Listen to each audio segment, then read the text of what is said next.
The Hive with the Raiders climbing an uphill battle. That blew my mind, man.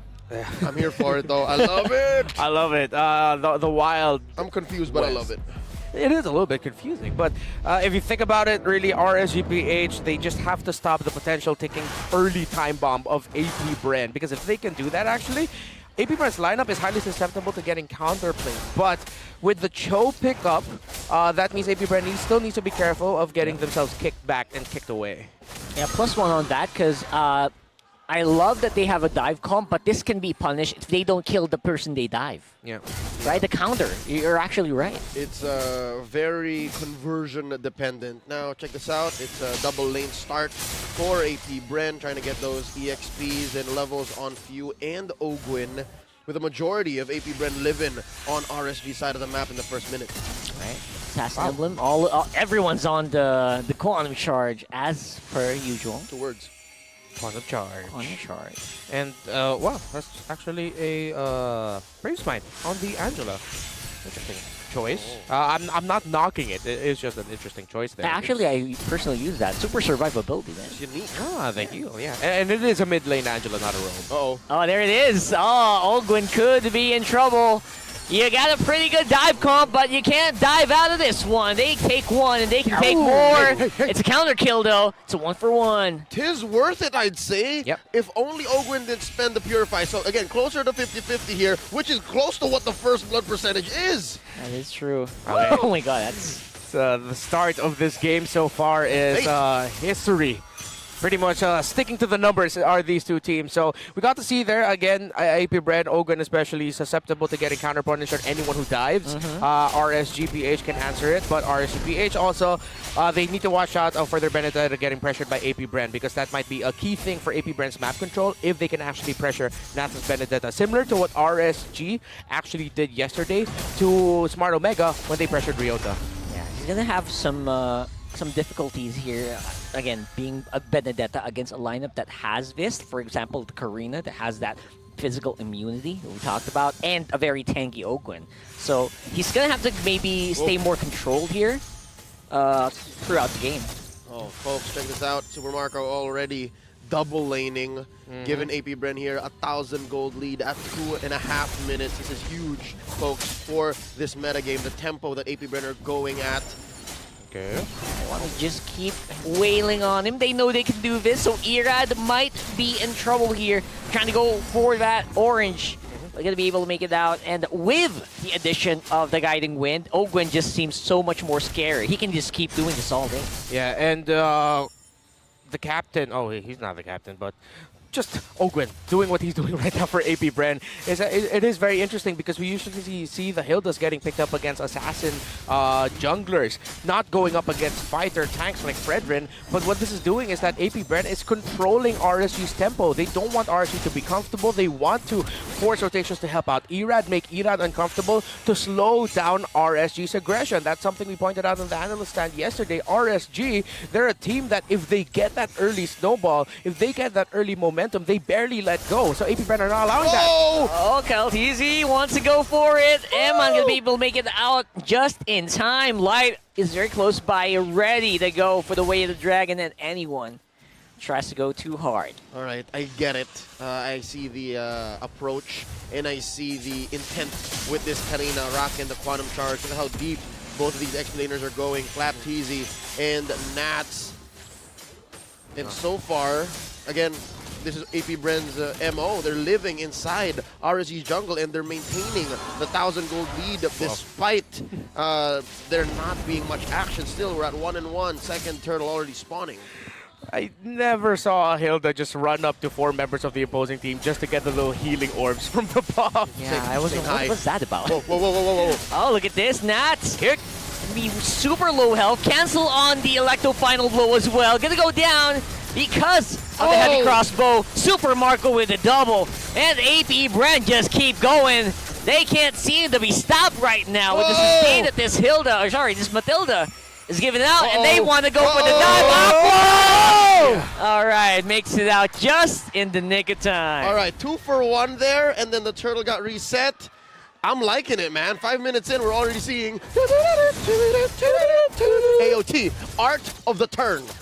What a great turn there by AP Bren and RSGPH. Really, I feel like they were also just caught off guard. And you see, again, one of the problems of picking up a 1-1 early on, and especially if it can't get the tempo that it wants, because of the tempo that AP Bren is playing into RSG's jungle, they're not actually helping out Eman as much as they really want to. So now this is a good call by RSG to equalize. RSG's done waiting. They go straight for Flap. He's going to be able to just barely survive there. But no, he's going to go down. AP Bren still has some potential here with View, but their damage actually is quite low here on top side. Just as when we were saying it, RSG made the right call. They're instantly switching lanes, sending 4, and then going up into what was the XP lane so that Eman gets a little bit more gold and farm. Starlium Scythe, and yes, this is going to be a damaged Karina that we're seeing. And the Flask of the Oasis already up there for Aqua, but View actually went for the Necklace of the Rons first, not the Flask. What in tarnation? I'm wondering, is this going to be a right-click Karina? Is he building up towards Feather of Heaven there? Oh, let's see if we could. He had the attack speed item. Yeah. Oh, what a dive here coming in from AP Bren. They're taking too long though under the tower. They're tanking it so hard. Nice juggling of the damage. Gonna be making out just in time, but there is a punish on bot side. Irad gonna be going for Super Marco there. Yeah, good trades there across the map. RSG splitting the map 3-2, and AP Bren actually didn't bite the bait. They didn't switch lanes just yet, but that means that Super Marco, he did get an early double kill, but he will suffer a death here. The tower will go down there, but it is equalized by AP Bren, so it is still a very close game here. AP Bren, I feel like they are still definitely leading in the damage department. However, RSGPH, they're making all the right moves so that Eman gets to catch up in farm and damage.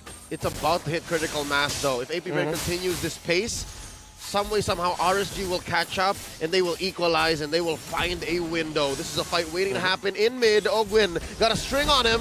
Yeah, they're trying really hard to punish out onto Ogwin. Make sure that you can back off, because I feel like Ogwin's giving so much vision right now. Plus, add in the conceal. AP Bren, they're threatening it. They're making sure that RSG will think twice before going for this turtle. Last turtle of the game. At about half health, Irad, he's committed. There it goes. And down goes the Appraiser's Wrath. Super Marco's going to be the one to take the turtle. And there goes the fight. Flap Easy diving it on out. Trying to get some of the shots. I don't know what that sound was, but yeah, I feel like that was great. Yeah, the essence going in, right? So it's a good effort. Nice effort, yeah, thank you. But also amazing from AP Bren. They really spaced out RSG despite there being no casualties. It's as clean a turtle take as it gets for an early game deadlock like this. Man, Irad might have been a little too early on the Appraiser's Wrath earlier. Yeah, just a little bit early there, actually. However, for AP Bren also, that you see there, them picking up the Yuzhong relatively quickly in the draft, and then the 1-1 getting prioritized is just... It's gonna be really be difficult for a 1-1, which is why I questioned it in the draft. I'm still questioning it now. They're making the right moves to play it, but it's like they chose to play this game in like extremely difficult mode. Like the hardest mode possible in the game to make their shine. AP Bren is so much easier for them to play. European Extreme. Yeah, European Extreme. That's what you do when you pick up 1-1, right? You have to flex and you have to fix up your whole approach and your draft towards it. Yeah. But Gotta go hard. If it pays off, man, I don't know. I mean, AP Bren's 2K ahead. I'd say it's still down to RSG. Ball's in their court. Yeah, just kind of wait for that free item spike from that 1-1, right? And you should be good to go. Which AP Bren, they're not really forcing the issue, so maybe that's some breathing room for RSG. That's what I'm saying, man. I think they can go much, much faster. Yeah, it's the Ducati skin Irithel on Super Marco. It is questionable as you even from here you can hear the revving of the engines that they're really not picking up the pace, and at some point AP Bren really needs to, because they've fallen victim to this before, that if they didn't pick up the pace, even though it looked like they could, the game got turned around or almost got swept from under them. I believe that was when they were up against Banana Evos. So now AP Bren at some point, and I believe this might be the timer they're waiting for, that's this first Lord. After this first Lord, if it's a considerable win, that's when they'll pick up the pace. They'll take down the mid, they'll get as much towers as they could, and then they'll really try that after this Lord, if they can get it, they get to secure at least 3 kills. We'll see what makes the difference here. Nat's obviously on the bottom side of the map trying to get some attention from Bren. RSG are also here. Nice miss there from Super Marco. Nice dodge, rather. He's going to be playing around here. Oh! Tower goes down. It's a 1-for-1. But the fight also is happening here on mid. Emman very early on the hard guard. He's going to be absorbing it. Crossbow No! tag. He flies. He gets it. He gets the procs. But Flapteezy, he's fighting back. And they're still going! Bomb! Going hard. Down goes a Flap. It's a double kill for the mechanic. All for the Raiders. 3 for 1. That was just an RSG cross-map counterplay. The moment they saw AP Bren, or wait, I believe Light might be put in a dangerous situation. He's trying it. Ogwen obviously has the information, but you don't know. You don't know what you're going to do with this info. Yeah. You got to back off here, man. And I think we just hit that critical mass you're talking about, Leo. Yeah, the rubber banding effect. You saw it coming from a mile away. And now RSG, they're with a small gold lead here, but you have to always respect the cross-map potential of a lineup that has a Benedetta and an Angela. And here, RSG's reaping all the benefits. I wonder where this puts AP Bren, mentally speaking, right? What's their brain space right now, given that they have to play a different way going into the mid to late game? It's just comeback, but then at the same time, other than the morale of it all, it's, hey, how are we going to handle this switching that they're doing across the side lanes? It's twice now that they've really felt that the switch between Nats and Emman crossing the sides has really affected the overall rotation of AP Bren and has given RSG chances to not only come back, but even now get the lead in this game. So APB, as they're going to continue to get pressured even more, what I see from their team fighting, though, is that the targeting is really there. It's on point. Uh-oh. Just that RSG are playing really well. Huge conceal here, but they are going to be facing it up against the wall. Flapteezy still alive, but barely. No! Here comes counter pick, though. Counter punch for AP Bren is actually massive. That's super none, and they're still going at it. Going hard, rather. Flapteezy with a double. And just like that, AP Bren find the snap. All for them here. They convert. This is what their lineup wants to do. Get kills and take objectives directly after. Immediate payoff. Back and forth. Nats trying to go in and just clear minion waves. Whoa. And this is, the strength of the lineup of AP Bren. They're re-engaged. If ever RSG don't get the, I wouldn't say picture perfect, but don't maximize the pick-off that they could get from Light, AP Bren will punish. Again, when in that first Lord, right before it, Super Marco already built up to a Malefic Roar. So the damage of the Irithel is there. The engines, wow, so loud on this Ducati. But I love the sound effect. Oh, yeah. There's That's why two you, of them. There's that's two, what you yeah. get. Oh, That's what you get. Oh, here it is. Nats has a hard guard. Might give him more confidence to go for that fight. Kyle's in trouble. Gets that kick on from Light. Now Chase is on here. RSG looking like they're more confident than ever here in this fight. But it's only going to be the one. The disengage is happening right now for AP Bren. They're going to wait on their tower here. Nats on the side. Waiting in the wings here. Waiting, but not going to be getting anything. All right, that was a better engage, no doubt, for RSG. And again, in these tight spaces, especially when Aqua's on lookout, it's so hard to engage. So, yeah, again, as messy as AP Bren won that last team fight and made a beeline straight through mid, ruined those two turrets, AP Bren still have to choose their fights. It has to be a very specific situation. Yeah. Great progress on the two gold gainers right now. Up to a C. Halberd already has a Win of Nature, does that 1-1. Meanwhile, the Great Dragon Spear was built up earlier by Super Marco. Yeah, oh, it should be safe.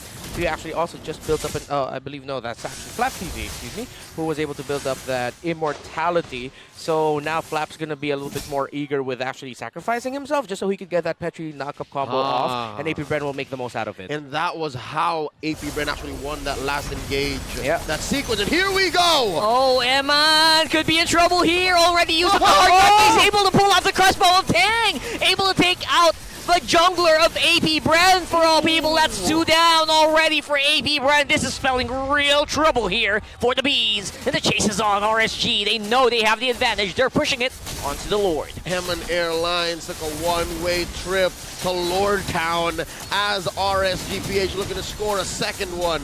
Luminous Lord on the way for the Raiders. They're spacing out Ogwen. Is this not a familiar sight? Was this not what happened about 5 minutes ago? Ogwen just staring desperately at an objective he has no hopes of touching.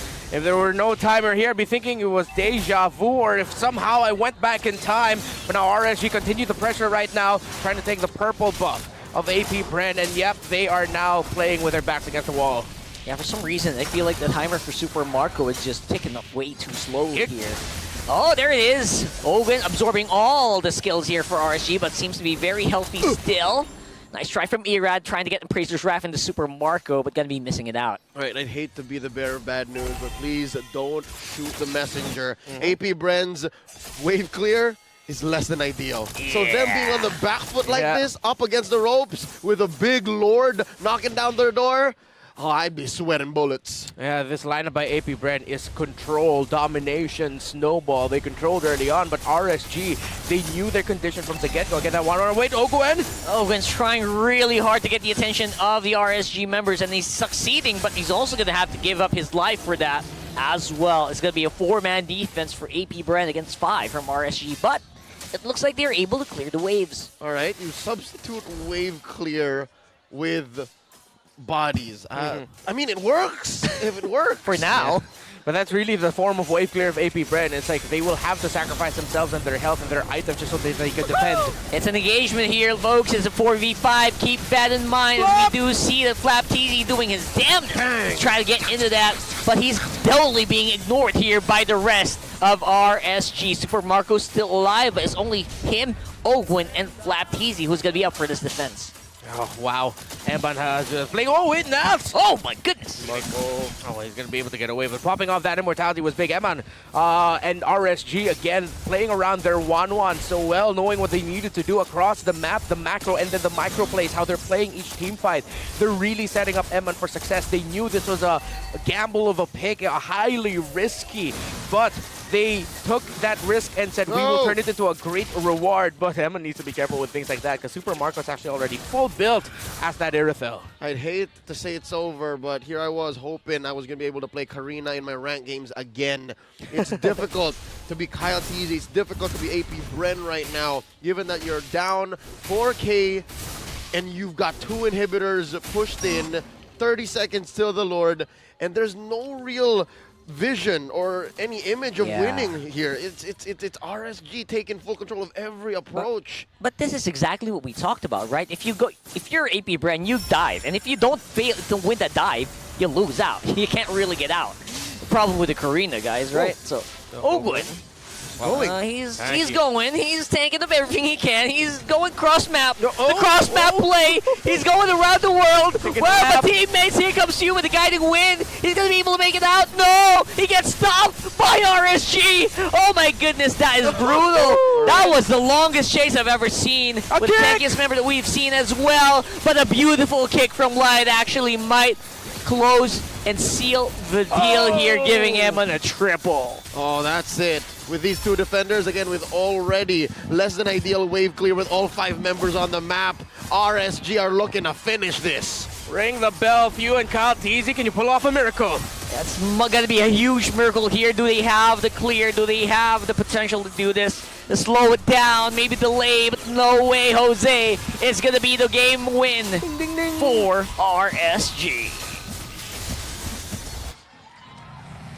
This winning moment is brought to you by our official sponsor, FWD Life Insurance. Off of the back of a no doubt impressive Johnson impression, Ogwen on the hill that buys enough time, but only for a false engage, and RSG capitalizing, showing exactly what a 5K gold lead looks like. 5K gold lead kind of looks shiny from all the way here. Yeah, that point in the game as well. And RSGPH, I really have to call back to how they played the map, especially in that first Lord fight. Again, it was questionable for me as to why AP Bren decided to pull the trigger on that.